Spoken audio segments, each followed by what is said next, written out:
Allez, partez les rouges, vous avez perdu. Allez, partez les rouges, vous avez perdu. C'est à nous le territoire. Nous reviendrons. Nous viendrons reprendre ce territoire. Ah ouais, c'est ça, à la revoyure.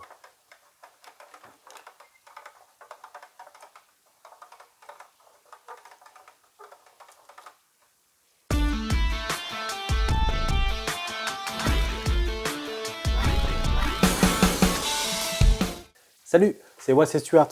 Comme vous avez pu voir, lors de la guerre milicienne première partie, c'est bien les Bleus qui ont gagné et qui ont chassé les Rouges de la forteresse, donc du fort de Montbray. Donc, si vous n'avez pas encore vu la guerre milicienne première partie, je vous mets le lien dans la description. Et vous avez aussi le droit au feedback de cette première partie, toujours dans la description en dessous.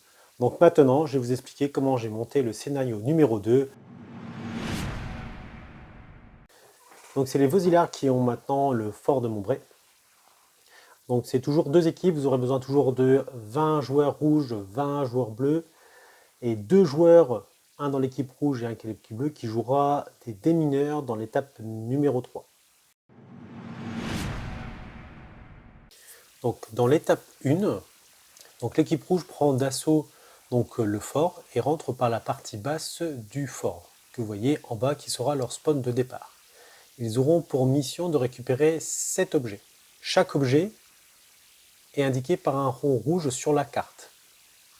Il y a aussi des triangles jaunes qui sont des mines. Ils ne pourront pas passer par cet endroit-là. L'équipe des Bleus devront protéger ces 7 zones. Ils auront 3 vies chacun. Ils auront aussi à disposition un médic. Donc le spawn des Bleus se trouve en haut de la carte et devront à chaque out retourner là-bas jusqu'à épuiser leurs 3 vies. Quand l'équipe des Rouges auront récupéré les 7 objets qui permettront d'établir leur camp de commandement, la première manche se terminera.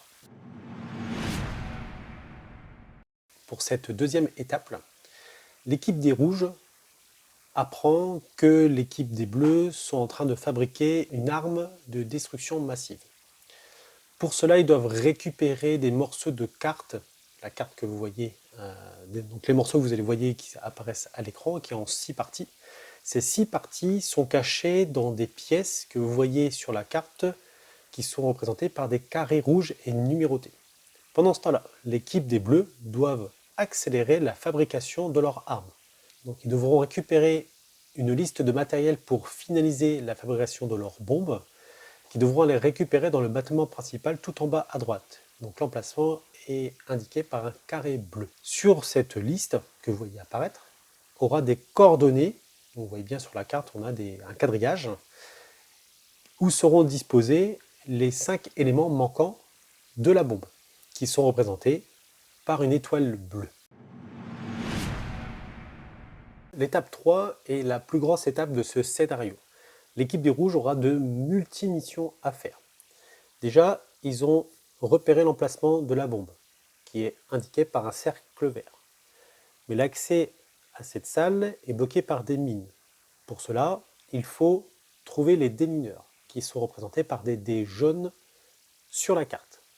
Ces démineurs sont à aider. Ils ont des missions secrètes. Le premier, il faudra le libérer.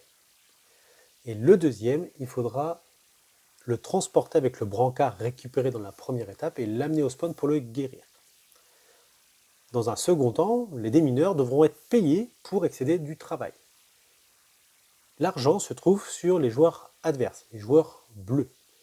Donc ils pourront récupérer de l'argent en sortant les joueurs bleus et en payant le démineur ou les démineurs. Le démineur prisonnier est attaché par des menottes. La clé des menottes se trouve dans un coffre. Le coffre se trouve au cercle jaune. Le code permettra d'ouvrir le coffre qui est fermé par un cadenas à code. Et l'énigme qui permet d'ouvrir ce cadenas se trouve dans la même pièce. Ils pourront récupérer après les clés et aller délivrer le démineur. Pendant ce temps-là, l'équipe des Bleus devront protéger les démineurs et protéger leurs bombes. Si l'équipe du Rouge arrive à accéder à la bombe, la mission n'est pas terminée. La bombe doit être désamorcée par un code. Ce code est dissimulé sur le terrain par des cercles bleus. Donc il y a 4 chiffres, et les 4 chiffres devraient être mis dans un ordre. Donc l'emplacement de l'ordre des chiffres de la bombe se trouve sur le cercle orange. Pendant ce temps-là, les bleus devront protéger donc les démineurs, devront protéger les codes, protéger le coffre où il y a la clé pour libérer, et protéger surtout leurs bombes et des couloirs d'accès. Donc pour l'étape finale, les 2 équipes doivent réaliser des missions.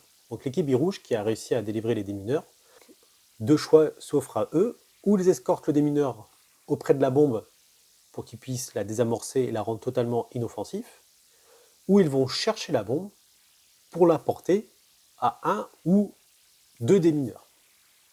Pendant ce temps-là, les bleus devront aller chercher la bombe, la déplacer jusqu'à la porte d'entrée et tenir la position jusqu'à ce que la porte d'entrée soit totalement détruite et qu'il n'y ait plus de possibilité d'offensive. Et donc ce scénario se terminera sur cette un peu attaque-défense selon le choix stratégique de chaque équipe. Voilà, donc si ce scénario t'a plu, mets un commentaire, mets un pouce bleu, abonne-toi surtout à la chaîne pour nous encourager. Prends les idées que tu as besoin, je reste disponible si tu as des questions sur comment mettre en place certaines choses. J'espère que si tu es juste joueur, que ces scénarios te donnent envie d'être aussi organisateur. Il ne faut pas hésiter à se lancer, tu seras toujours bien accompagné au sein de ton association par des personnes qui ont déjà l'habitude d'organiser des scénarios.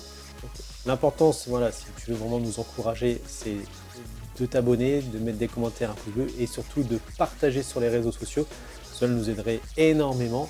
Voilà, donc c'était Was et Stuart. Je vous souhaite une bonne journée. Prenez soin de vous. Salut!